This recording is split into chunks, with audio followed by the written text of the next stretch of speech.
لغمان کې د بېلابېلو جرمونو په تور 15 تنه ونیول شول. د لغمان ولایت ملي امنیت ریاست له لوري د دې ولایت په مربوطاتو کې د یوې اونۍ په ترڅ کې 15 تنه د بېلابېلو جرمونو په تور نیول شوي دي.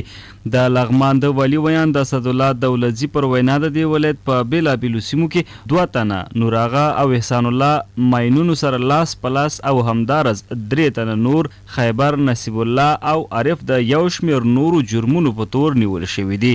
د لغمان ولایت د ملي امنیت درنو منصوبینو په روانه اونۍ کې تر اوسه پورې 15 تنه د بېلابېلو جرمونو په تړاو نیولي دي چې عملا تاسې ګورئ دلته دي او دوی خپل اعترافات هم کوي. په دې کې نور آغا او احسان الله 2 نامنامې بالفعل د ماینونو ښخولو سره نیول شوي دي.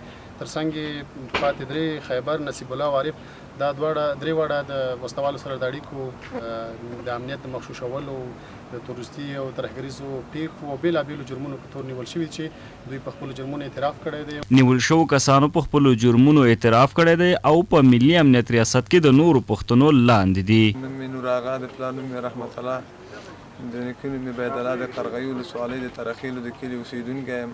درویش قومندان د طالبانو بیا ماته زنګ ووهل چې نور آغا زه تا ته یو امانت درلیږم ته یې واخله. ما زه پوهنم چې د امانت چې د ملېده راویلېږه. د نیول کېدو نه 3 ورځې مخکې بیا یې راته زنګ ووهل چې تا ته د خپل همکار په لاس باندې چې نوم یې عابد مشهوره په خالد ده تا ته زه یو امانت مې درولېږل هغه واخله. ملېده صحیح ده واخله. وایي هغه چسپکي مین ده او هغه شعیب قومندان ته یې په موټر کې کېده دې موټر کې کېده چې ما واخیستل. بیا په دې ورځ مې لاړم پوله کې مې کېښودل هلته پوله وه دې پوله کې مې کېښودل. سبا 1:30 بجه وه چې د شعیب موټر شیشه ټیټه وه دی موټر ده شاتنۍ شیشه یې ټیټه وه غوا مې غیسته دا موټر کې مې کېښودل. ډېر زه ډارېدلم او ډېر پښیمان وم کې مې ښودل.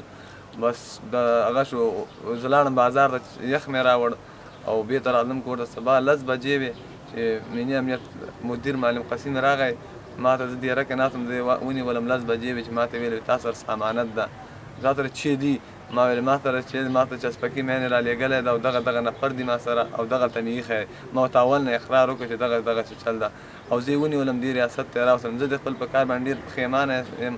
ما ډېر بد کړي. ما دولت نه دا غواړم چې ما ته معافي وکړي. زه احسان الله ولد عبدالحدید عبدالمحمد مسیح اوسېدونکی الینګار ولسوالۍ نه یم.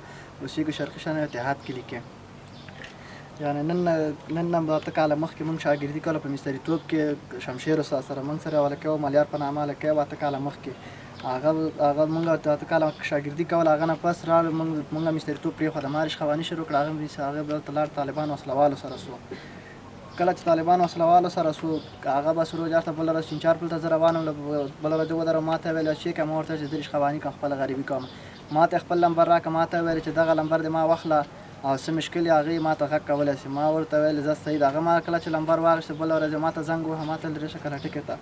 بله ورځ بالاخره چې کلټکې ته زه لاړم بله ورځ ما ته ویل دغه شبه مخه دغه ویسه صابر په نامه دی تاسو کلیوال ده کارمند ده دلته ورته کېده. ما ورته ویل زه صحیح ده. کله ما رول د مې کېښوه تقریبا 9:30 بجې وې چې کله ما ریموټ موبایل کې وم. ما چې کله ریموټ وه موبایل کې کار یې ونه کړ. په دغه همکاري باندې زه پښیمانه یم او ساره سزا چې هغه ته منظور یم ولاړ یم او دولت نه دا هیله لرم چې ما ته معافي وکړي.